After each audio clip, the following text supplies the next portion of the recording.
La nouvelle temps ces matchs, le Maroc a accepté d'accueillir les matchs du Sili national, mais quelle implication cela peut-il avoir?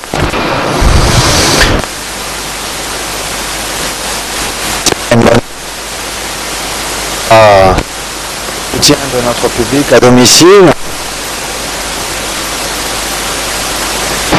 La CAF demande à la Guinée de délocaliser ces matchs. C'est vrai que le Maroc a accepté d'accueillir les matchs du Sili national, mais quelle implication cela peut-il avoir? Oui, c'est pas une bonne nouvelle effectivement que cette délocalisation. D'abord c'est frustrant pour le public guinéen qui n'aura pas l'occasion de suivre son équipe nationale, et puis c'est pénalisant pour nous acteurs, staff technique et joueurs, parce que on n'aura pas le soutien de notre public. Maintenant il faut s'adapter, il faut faire avec, bien préparer ce rendez-vous au Maroc. Je pense qu'on sera dans de bonnes conditions. On a pu déjà faire une visite et voir les lieux, se rassurer par rapport à notre programme de préparation. Donc à nous à donner le maximum, de toute façon que notre objectif reste d'engranger des points pour ce premier match. Justement, pourquoi avoir choisi le Maroc?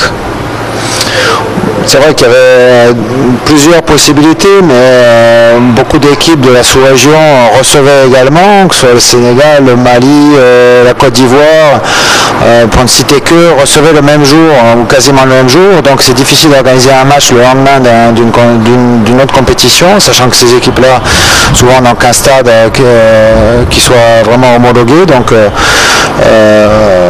par rapport aux problèmes logistiques, la reconnaissance du terrain la veille du match, etc., ça devenait impossible. Donc c'est pour ça que la piste du Maroc s'est montrée la plus crédible. On s'était quitté à Paris fermé sur de bonnes notes avec la victoire en amical face au Mali, avec, cela dit, beaucoup d'absents. Quel est l'état du groupe Sili aujourd'hui? Aujourd'hui on a un effectif où on a enregistré aussi quelques retours, le retour de Kamil Zayat notamment, qui a repris le chemin des terrains, et pour nous c'est une bonne nouvelle. Il y a une continuité aussi avec nos joueurs, nos attaquants notamment, qui sont dans de bonnes dispositions actuellement.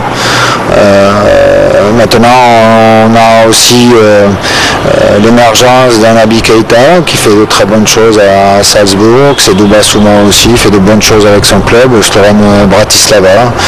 Voilà, il y a des bonnes nouvelles, il y a des nouvelles un peu moins bonnes, parce que Blaise Massanko et Florentin Pogba, pour ne citer que, n'ont pas le temps de jeu qu'on aurait souhaité, mais en tout cas ce sont des éléments solides et performants. Il y a également que Kamil Zayat a suspendu pour ce match contre le Togo. C'est ajouté aussi la blessure de Sadio Diallo et cet après-midi même la blessure de Mohamed Lamine Ouattara. Oui, chaque week-end qui passe peut malheureusement nous apporter un lot de mauvaises nouvelles. C'est le cas ce week-end avec les blessures de Sadio et de Ouattara. Je pense plus dans